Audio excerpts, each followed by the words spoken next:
Excuse me. Sana wag mag-activate ulit yung anti-theft. Turn off your cellphone, lock your cellphone.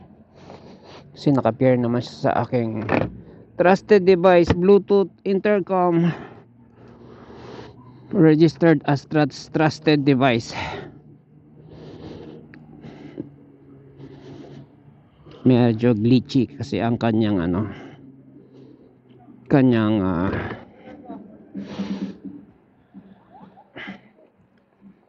security feature ng aking Samsung A55 mid-range.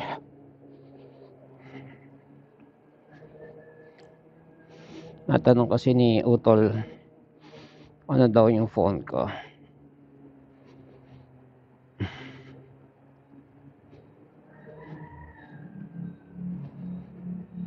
Excuse.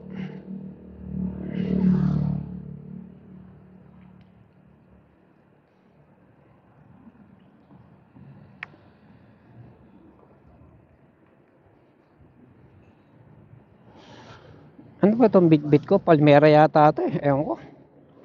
May pinapauwi si teacher eh. Palmera. Ayun, ayaw ko tong palmera na to. Ano to eh, pag nadikit ka, yung dulo niya makate. Tapos recently ko lang natutunan yung pagkakatusok niya ng dulo. Hindi pala yun yung makate. Meron pala siyang sting talaga. Micro sting. Kaya siya makate. Meron kaming ganito sa bahay eh. Ano naman siya, hindi siya basta palmera, meron talagang tinik. Tapos yung tinik niya, pag natinik ka, tatagal ng 2 hanggang 3 araw yung sting niya. Meron ding sting. Yun, literal na tinik. Kaya huwag kang papatinik doon dahil masakit. Wala siyang poison. Hindi naman nakakamatay pero masakit.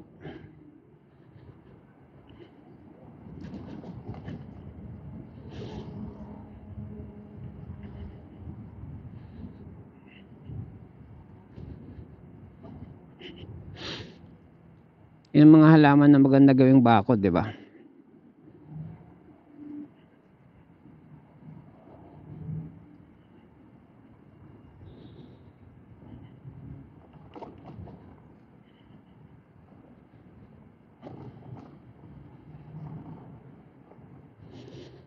Kahapon iniisip ko dahil full charge siya, maganda yung tres. Pero wala. Kaloko talaga yung tres na ito. Wala, hindi ko magana yung tres. Baliw. Wala. Dapat yung tres na ito nangangabayon eh. Wala. Kaya ang saya-saya ko kahapon nung kumakagat eh. So nothing to do with full charge. Hi.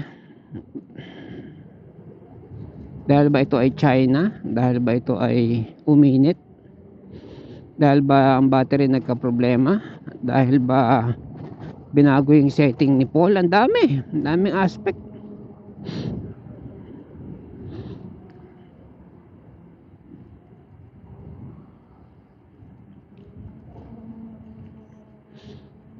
Hihila pa rin naman, pero hindi kagaya kahapon na nangangabayo talaga.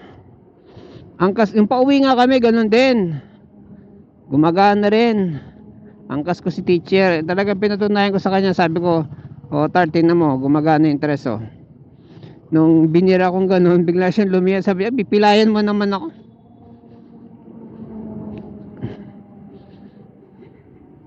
Kasi liliad nga yung leg mo pag di ka ready. Sabi ko kasi sa kanya noon, nung laging nakatres to, tigasan mo yung leg mo pag angkas ka para di ka pipilayan.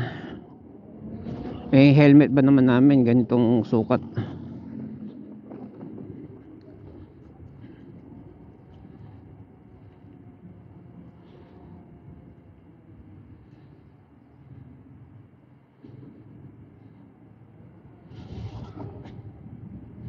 Matanong ko tuloy, Kasi meron sa India, bus. India, yung mga street nila, ano, Vaishnav, mga ganun. Mukhang in Indian yung ano lugar eh. Excuse. May bus lane na magjo-join siya ng highway. Excuse. Ano, tumagilid kasi palusong. Tumagilid, sabay, tumagilid, tumumba, ganyan. May namatay. Namatay o mga namatay na bata, 4. Kasi ang school bus walang ano, 'di ba? Walang seatbelt.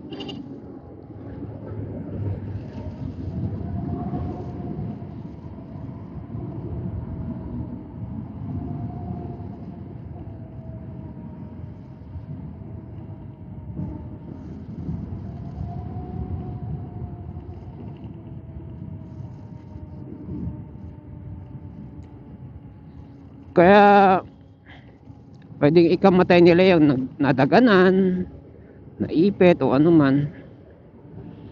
Kasi yung tumagilid na bus hindi naman kabilisan eh. Auto balance lang talaga dun sa kalsada.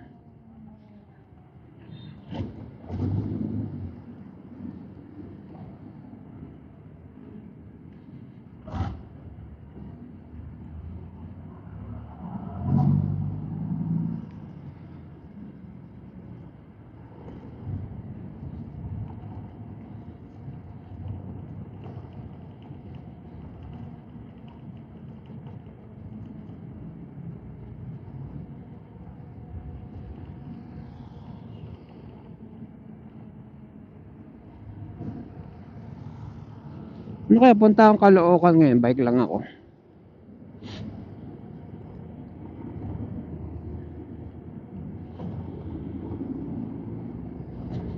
Meron akong ano sa Caloocan eh, sa site visit.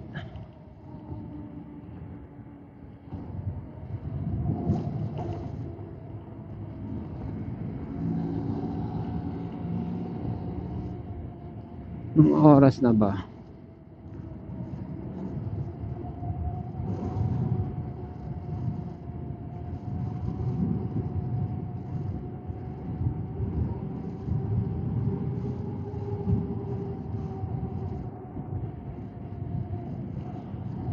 Ito kagandahan na may gulay board eh, no? So yung pasok na dala ko nasa gulay board. Yung nagka-canvas nga ako ng ano, ng Honda Click 125, Honda Click 160, 155 ganun.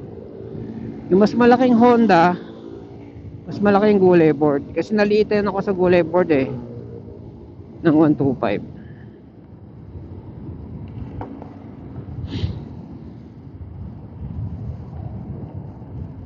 Bilis nitong 10-wheeler na to ah. Right. Mas bilisan natin.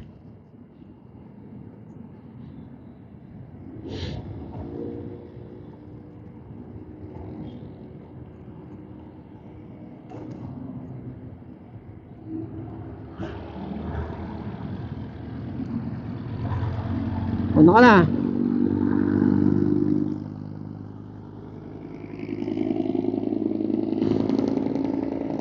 Yan, trabaho ko ano dati yung mag-aantay lang ng ano ng 10-wheeler. Pag makikipag-meet up ako sa 10-wheeler. Pag ano sasamahan ko sa site. Pag nakita na kami. Ngayon, yung utol ko yung boss ko, yung babae. Ngayon, sinasabi ko, para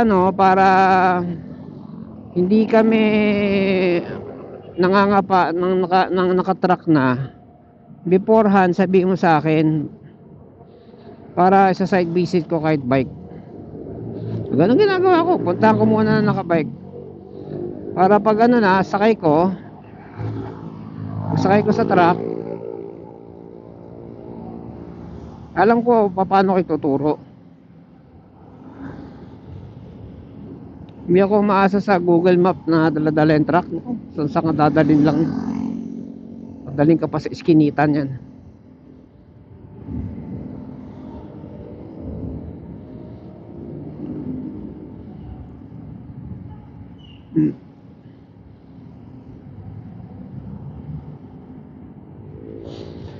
Nakakotse nga kami minsan Honda Fit. Malit na yan Eh di, syempre yung yung sa Waze, nagwe-Waze pa ako noon sa Waze. Lalagyan namin yung address, ganyan. Tapos ituturo niya mga shortcut, ganyan, di ba? Putik, dinala kami sa meron kaming pupuntahan na swimming na resort sa Bulacan. Syempre sinusunod lang namin dahil nilagay namin yung address o tumbok yung address tapos hindi na kami nag-review. Malay ba namin anong meron doon? So sinunod-sunod lang namin. Mukat-mukat namin nasa Pilapil kami ng Palayan, lupa. Kung i-imagine yung Pilapil na na lakaran ng tao, palaparin nyo 'yon. Palaparin nyo 'yon. Hindi nakakaintindi ang Pilapil ganito. Meron kang Palayan. Kung magdidilig ka o maglalagay ka ng abono, doon ka maglalakad sa lupa sa pagitan ng palayan. Kaya pag malapad pa yung kasya na kotse, kalsada na yon, pero lupa. Pero Pilapil ang tawag ko kasi kaliwat kanan palayan tapos lupa. Kasyang-kasya lang yung kotseng maliit. Dapat wala kang kasalubong gano'n. Pinadaan kami ng gano'n ng Waze. Sabi ko, ayos tong Waze na to. Papahamak tayo nito. Pag tayo nabalahaw dito. Nga. Maulan-ulan pa naman. Kaya yon, yung back to my dun sa gusto kasi ni Utol. Pagsakay ko, binigay niya address. May drawing lang sa pa yun hindi pa uso yung Google Map nun may nagdrawing yung architect. Ito yung palengke, ito yung main road, ito yung site, ganyan. May ekisan yung site. Tapos ipapax niya. Wala pang cellphone nun dati, malaki pa, mabigat pa yung time na yun. So bitbit ko yung fax paper, iniingatan ko yun kasi pag napawisan yun na yun, nagusot yun, nagpabago itsura nun. So nandun. Tapos there are times na hindi ako nagso-survey. Diretso lang. Sabi sa'yo, talon-talon ako sa truck para magtanong. Minsan nagpapa-atras ako ng truck, haba-haba ng kukulamber. Yun ang tawag doon, cargo. Ang haba, magpapa-atras pa ako. Tatalon ako para magtanong sa tao.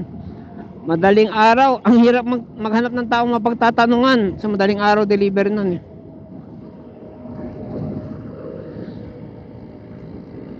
Yung ng truck ang tawag nun, yung passenger ng truck. Pag nakasakay ka ron, tapos tumalong ka mula doon, mataas yun.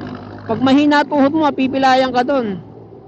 Kaya nga may step yun pwede ka naman bumabalak. Ako kasi panayang akyat panaog ko, tinatalong ko na lang para mabilis. Nahihiya na ako sa driver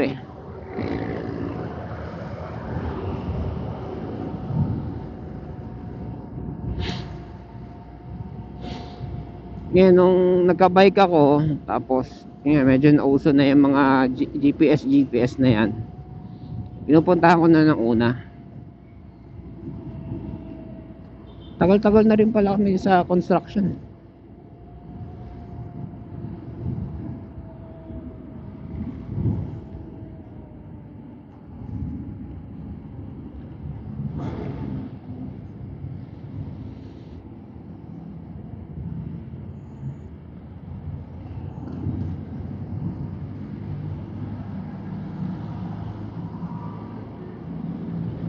Anong oras na ba? Alas 5? Medya, alas 6. Hindi ko makakita yung reloj. Alas 6. Kaya palang matao na.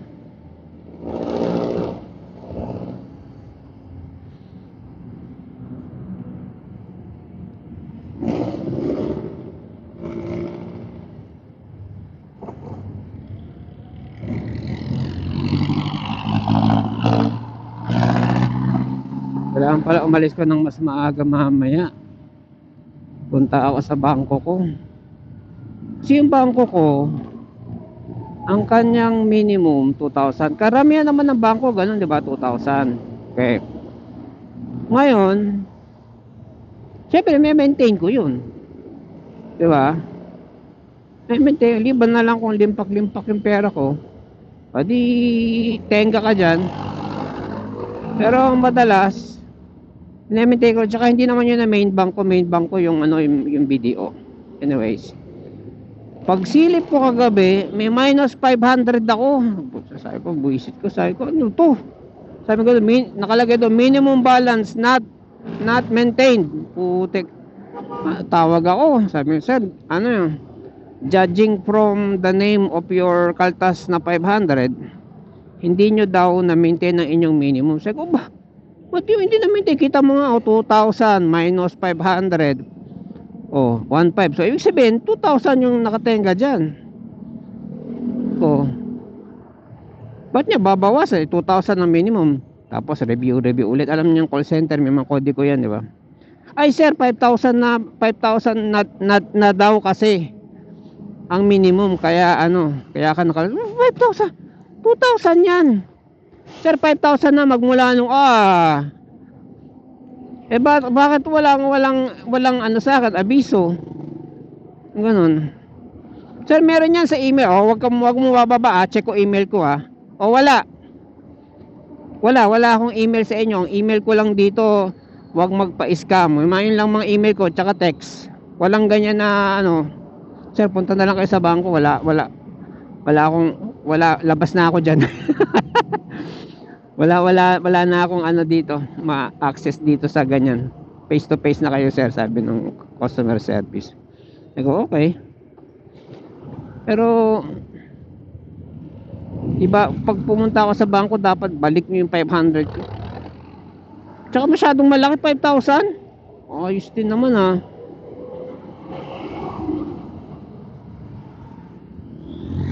Dami-dami ko pa ng bangko. Masyadong mabigat yung 5,000 may maintain ko.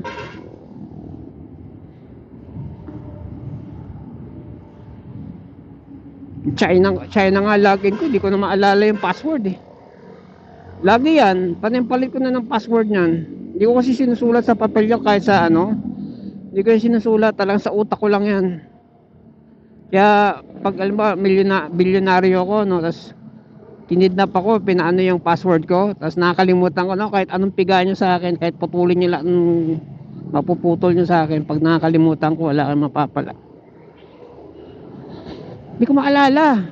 Siyempre yung password na yon, hindi ko pina-autosave pati yon. Yun yung sa wala rin siyang fingerprint. Yun nakakaiba sa China eh. Lahat pwede fingerprint eh. In China hindi, talaga mano-mano. Kaya pag matagal-tagal kang hindi nag-login at yung password mo nobela ang haba, nobela, tapos may mga tawag nun, may mga asterisk yung mga symbol. Ang hirap i-memorize nun. Ma-memorize ko ngayon, bigyan mo ako ng 6 na buwan na hindi naglalagin, malamang hindi ko na yung maalala.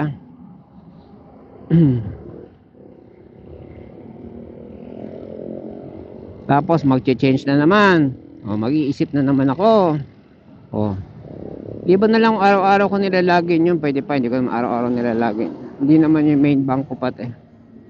Na-open ko lang yun dahil yung ate ko, yun yung transaction niya, na hirapan siya mag-transfer sa akin kada transfer niya from China. Nakakaltasan siya. Kasi sige, open ako sa China. Kasi nagiging dahilan para hindi niya send sa akin yung commission ko, yung sweldo ko, yung ko. Sabi niya kasi, yung bangko mo iba. Sabi ko, ganun ba? Open ako ng China. Di wala na siyang wala na siyang dahilan. Kaya lang, natigil yung mga transaction namin, kaya natin ganun China. Ayoko naman i-close account.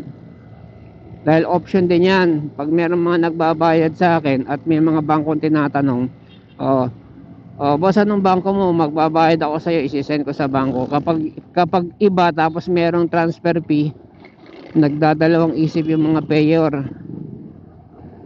Sabihin, wait lang sir ano.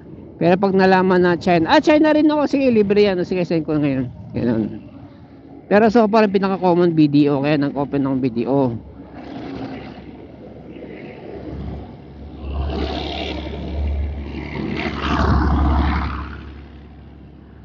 Yung BDO pati hindi masakit magkaltas, yung BPI 25 magkaltas. Paano kung dalawa tatlong beses, di ba parang pasweldo ng ano. Ang China, ang BDO minsan libre pa. Pag pinambayad mo siya ng Converge, libre. Kasi yung iba pag pinambayad mo may mga ano processing fee ganyan. BPI ba meron? Hindi ko maalala. Basta ba meron? Hapit na tayo. Parang gusto ko pumunta ng Caloocan nung nakabike ka. Walang isa site visit doon.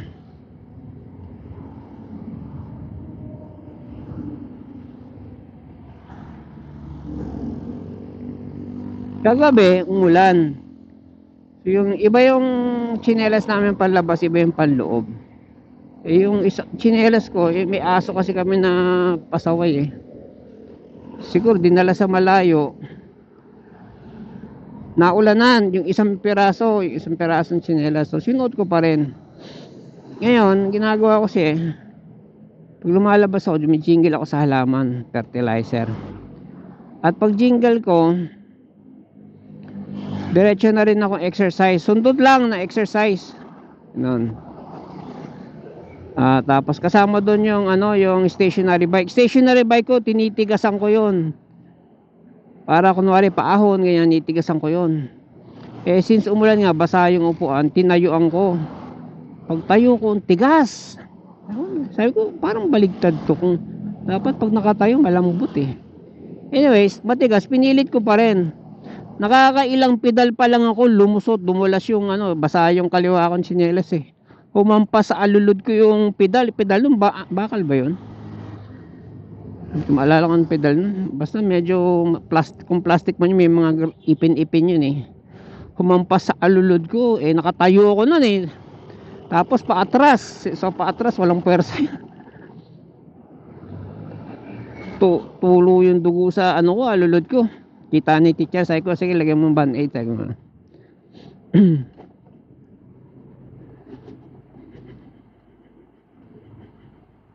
Hindi naman nabali. Wala namang nabali. Matibay pa naman nalabanan pa naman ng buto ko.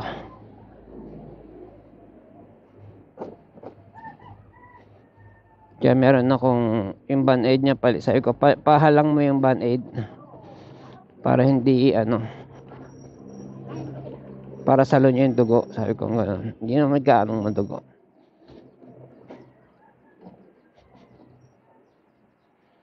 Na lang, na hampas lang. Hampas lang ng ng pedal. Iyan sakto. Ingat.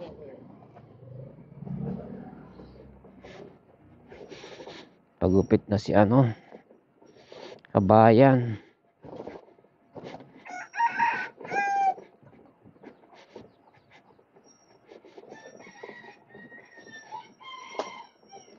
Long hair yun yun Freddy Aguilar. Long hair.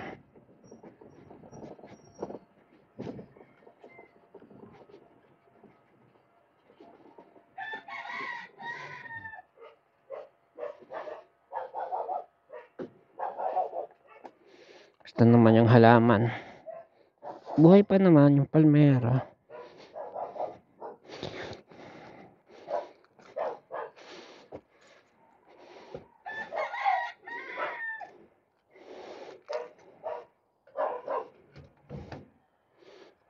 Morning. Lalanggasan pa pala to si Chow Chow.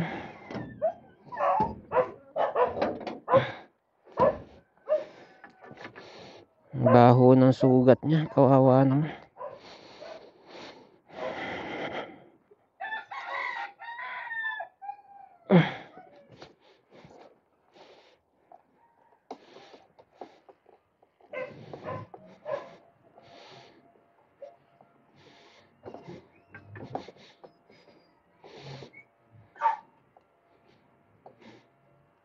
Uy, puro popo.